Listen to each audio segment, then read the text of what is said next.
নমস্কার, স্পটন নিউজে আপনাদের সবাইকে স্বাগত। আমি সাগর। এই মুহূর্তে আপনাদের সঙ্গে উপস্থিত রয়েছি কিশোর ভারতী স্টেডিয়াম থেকে। আর এই কিশোর ভারতী স্টেডিয়ামে আজকে গুরুত্বপূর্ণ ম্যাচে বাংলার মহিলা দল মুখোমুখি হয়েছিল চণ্ডীগড়ের বিরুদ্ধে।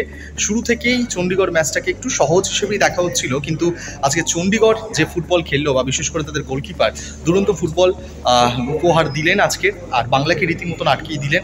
একটাও কিন্তু গোল করতে পারিনি, গোলশূন্য ড্রই শেষ করতে হলো। তবে গোলশূন্য ড্রয়ে শেষ করলেও বাংলা কিন্তু সেমিফাইনালে পৌঁছে গেল। সিনিয়র ন্যাশনাল উইমেন্স চ্যাম্পিয়নশিপের সেমিফাইনালে বাংলার মহিলা দল। হেড টু হেড বিচারে রেলওয়েসের থেকে কিন্তু অনেকটা একটু এগিয়ে ছিল বাংলা, যে কারণে বাংলা সেমিফাইনাল পৌঁছালো। যেন এর আগের ম্যাচে রেলওয়েকে হারিয়েছিল বাংলার মহিলা দল, আর তার আগে তামিলনাড়ুর বিরুদ্ধে রেলওয়ে ড্র করেছিল, 2-2 হয়েছিল সেই ফলাফল আপনারা সবাই জানেন। তো সেখান থেকে কিন্তু হেড টু হেডে বাংলার মহিলা দল এগিয়ে ছিল, যে কারণেই বাংলার মহিলা দল আজকের চণ্ডীগড়ের বিরুদ্ধে ম্যাচ গোলশূন্য ড্র করেও সেমিফাইনালে পৌঁছে গেল। এবার দেখার বিষয় থাকলে সেমিফাইনালে মুখোমুখি মণিপুর এখনও পর্যন্ত কিন্তু যে কটা ম্যাচ খেলেছে বিশাল ব্যবধানে জিতেছে। আর যে ফুটবলাররা রয়েছে মণিপুরে, তারা কিন্তু দুরন্ত ফুটবল খেলছে। এই মণিপুরের বিরুদ্ধে সেমিফাইনালে বাংলার মহিলা দল, রিম্পা, মৌসুমি, সঙ্গীতারা কতটা দাপট দেখিয়ে ফুটবল খেলে এখন সেটাই দেখা। তার আগে আজকে কথা বলে নিয়েছিলাম দলের কোচ দীপঙ্কর বিশ্বাসের সঙ্গে, আর কথা বলেছিলাম দলের অধিনায়িকা সঙ্গীতার সঙ্গে। কি কারণে আজকের ম্যাচের এই ফলাফল, আর পরের ম্যাচ মণিপুর কতটা কনফিডেন্ট, সেই সমস্ত বিষয়ে কি বলছেন কোচ এবং দলের ফুটবলার, সেটাই একবার শুনুন। দীপঙ্কর দা, হেড টু হেডে এগিয়ে থেকে আজকে সেমিফাইনালে বাংলা।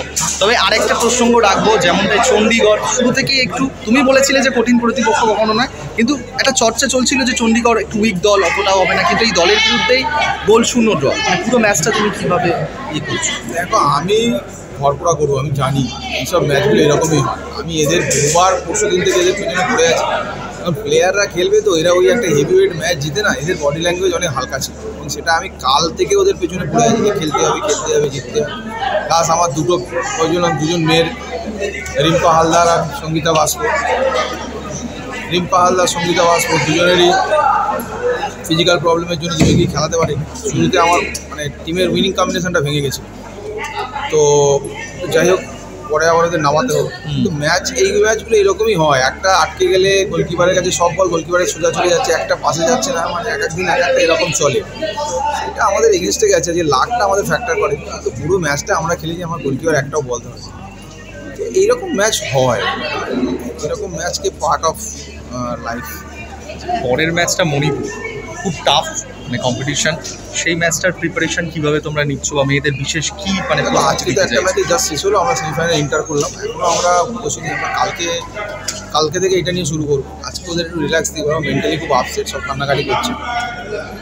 তো ডেফিনেটলি আমাদের নিশ্চয়ই কিছু প্ল্যান থাকবে। মণিপুর তো আমরা দেখেই খেলবো, আমরা জানি মণিপুর তো টাফেস্ট পজিশন, দেখা যাক। মণিপুরের বিশেষ কিছু প্রস্তুতি আপাতত চিন্তা ভাবনা আছে যে আমি তোমাকে রোজ বলছি যে এইসব ম্যাচ মেয়েদের খেলতে হবে। এইসব ম্যাচ যদি মেয়েরা না খেলে বার করতে পারে, ওরা লাইমলাইটে আসবে। এই সত্যটা ওরা যত তাড়াতাড়ি বুঝতে পারবে তত ওদের ভালো।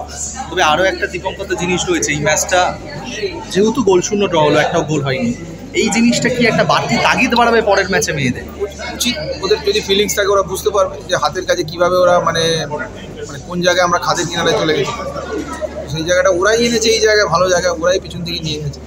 এটা ওরা ফিল করেছে, ডেফিনেটলি ওরা কাল থেকে আবার রেডি হয়ে খেলবে। সঙ্গীতা, শুরু থেকেই একটা চর্চা হচ্ছিল যে চণ্ডীগড় দুর্বল দল, কোনো একটা চাপ হবে না, বাংলা সহজেই হারিয়ে দেবে। আজকের গোলশূন্য ড্র হলো, ঠিক তোমাদের কি মতামত? কোন জিনিসটা তোমাদেরকে আজকের এই পারফরমেন্সের জন্য তুমি দায়ী করছো? প্রথমত রেলের ম্যাচটা জেতার পর আমরা অনেক এক্সাইটেড ছিলাম যে হয়তো এই চণ্ডীগড়টা জিতে আমরা সেমিফাইনাল যাবো। তো ওইটা হয়তো অনেক লুজ নিয়ে নেওয়া হয়েছে টিমকে, সেটা আমাদের না উচিত ছিল না। তো সেটা হয়তো টিমে ফল্ট এসছে, মেয়েরা অনেক ক্যাজুয়াল নিয়ে নিচ্ছে যে এটা ইজিলি হারিয়ে দেব, তো সেটা আমাদের ফল্ট। এবার সেমিফাইনাল আমরা যাচ্ছি, তো এটা একটা কী বলবো, এখান থেকে আমাদের একটা শেখা হয়েছে, তো এই শেখাটা আমরা সেমিফাইনালে কাজে লাগাবো। বলছো যে এই যে বাড়তি যে তাগিদটা তোমরা এখান থেকে যেটা শিখলে, মণিপুর কঠিন দল, সেটা উজাড় করে দেবে। টাফ টিমের সাথে টাফ গেম হয়, এটা আমি ভালো করে জানি। অপোনেন্ট টাফ থাকলে আমরাও টাফ খেলবো, যেমনি রেলওয়ে টাফ ছিল, তো আমরাও টাফ খেলেছি।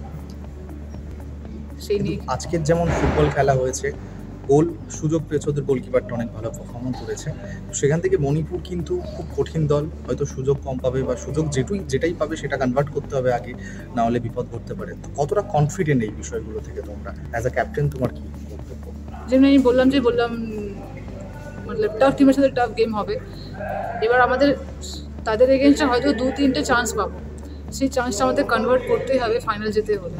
এবার সেটা কোচ ডিসাইড করবে কীভাবে করতে হবে, কী করতে হবে না নেক্সট, তার উপরে ফোকাস করবে। Thank you. আরও বিভিন্ন আপডেটের জন্য চোখ রাখুন স্পট অন নিউজে।